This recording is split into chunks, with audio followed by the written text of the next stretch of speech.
Welcome back to Steve Robb Reviews. Today I'm going to show you a little bit of a tip that I do on my 4x4 posts after I've installed them in the ground. And this is 1 year later since I built this actual pull-off gate and an entrance gate going into my backyard.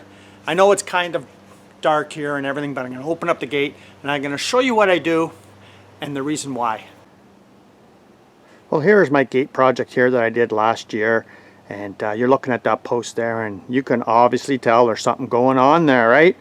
So I did this and you know, this was a really nice project, and if you like, I'll put a link down below if you want to know how to build something like this. And it's not that hard, you know. It's a long lift off gate, so if you wanted to, yeah, you could just take the whole thing off and you can get large pieces of equipment in here if you like. But let's just take a look at this post.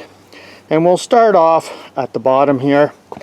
And you can definitely tell with all the white in the cracks. And over time, it takes about a year and your posts will develop these cracks in them.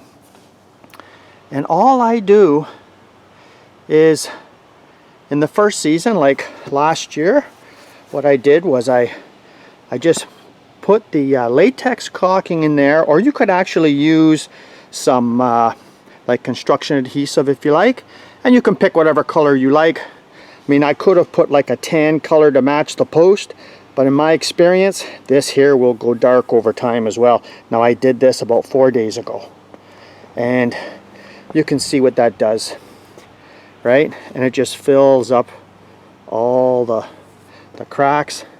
And of course, yeah, I had to get in the back here because you can tell this is a huge crack down in here too.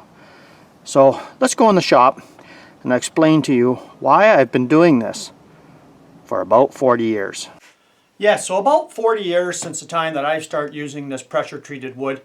I will tell you something. I have noticed, now I haven't installed too many cedar 4x4 posts, but I must say that the cedar does not split as much in my experience as you know, the pressure treated. And all our pressure treated wood here, like in my location, is all spruce. So I mean, it's not the ideal wood because, you know, spruce, well, yeah, it's got a lot of, you know, branches on the tree itself, and you know, it does be quite susceptible to splitting. And what do I use? Well, I'll just get it over here.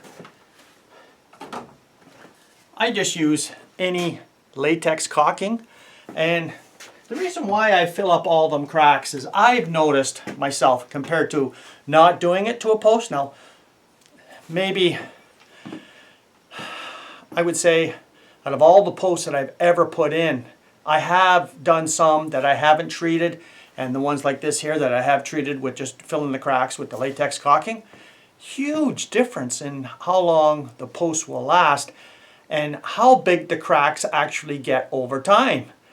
Because it seems as it rains, you know, and snows and the moisture goes on the crack itself, well, it starts to build up moisture in, you know, the cracking and checking on the post itself, and over time, well, yeah, you see a lot of deterioration of your post that's actually above the ground.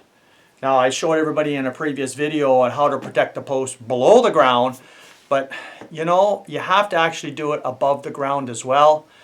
And I think it's a good tip and something that I've done that I thought maybe I would just mention today. So thanks for joining me here today, and if you haven't seen this channel before, you're welcome to subscribe.